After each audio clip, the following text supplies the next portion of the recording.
Okay, let's do a small 3D modeling overview. What we have here are two objects, and even though that they look very similar in their shape and form, there are a couple of things here that makes them different.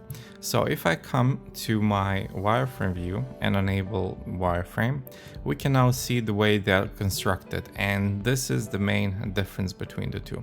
So when we talk about 3D modeling, we're going to mention subdivision modeling and non-subdivision modeling. So the one on the left is going to be our subdivision modeling technique, and one on the right is going to be our non-subdivision modeling technique.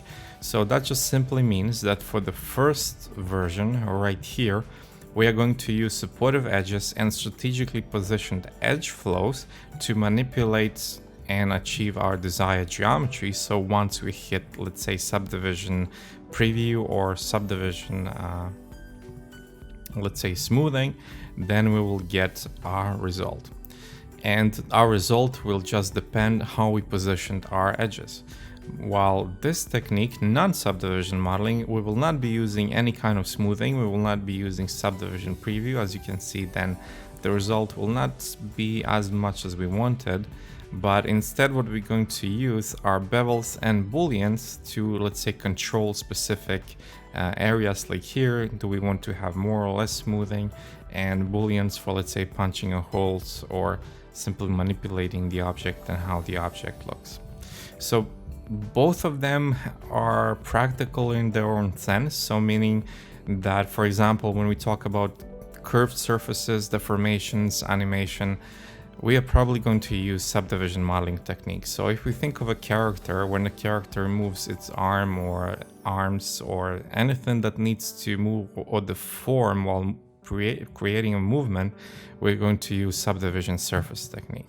So again, just a small example there, we can use, let's say, a bend deformer, and I can just rotate this deformer so that it matches our object. And then I'm going to use this little handles, and then we can see how this bend deformer actually bends the surface, and it bends it really nicely. So if you would to animate this, we would get really nice deformations here. So it works very well. So that just means that, for example, if we would animate a character or create a car or anything that has a smooth surface, we would use this method. However, now on the other hand, here we have non-subdivision. And if I were to apply the same, let's say, bend deformer, and let's just rotate it again under, let's say, 90 degrees, and let's use these little handles, you will see that the deformation here would not be as smooth as, let's say, here when we use subdivision modeling techniques.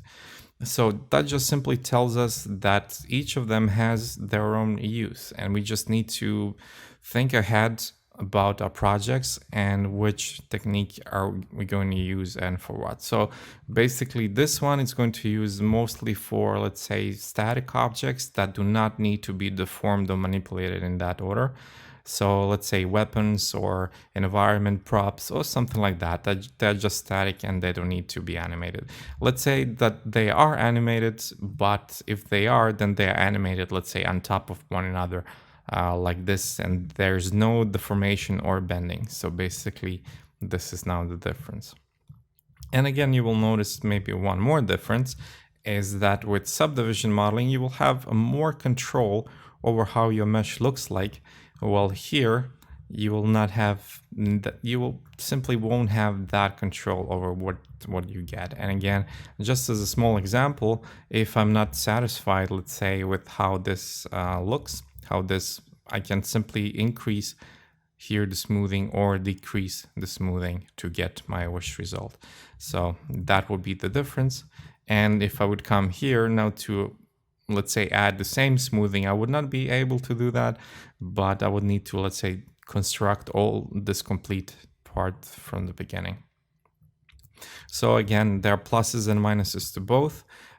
Plus here on subdivision modeling is that it's very animation friendly, works great with curved surfaces and deformation. But on the negative side, it will take a lot of time, maybe not a lot, but much longer than this one, let's say, to create a proper geometry.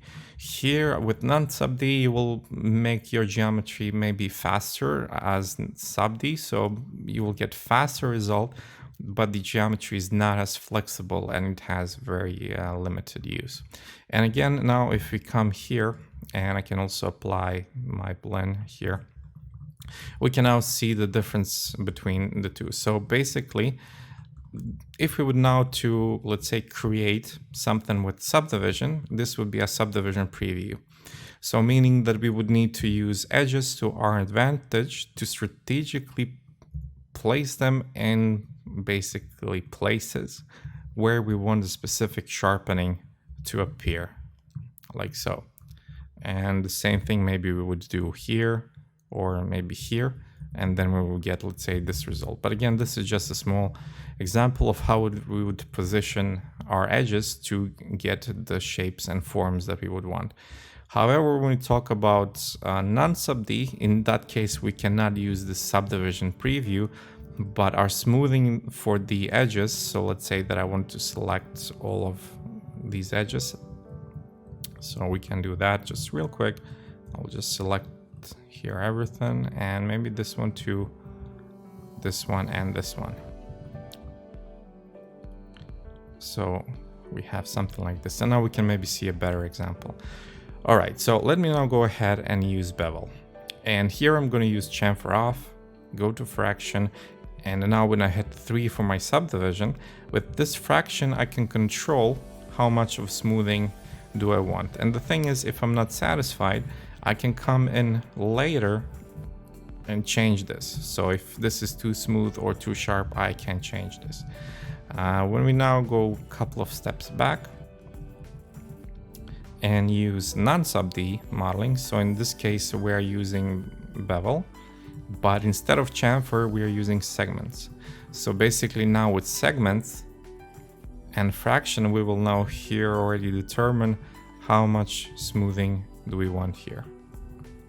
And this is then going to be our result. And we can also not use subdivision here. As you can notice, then the result is not much different.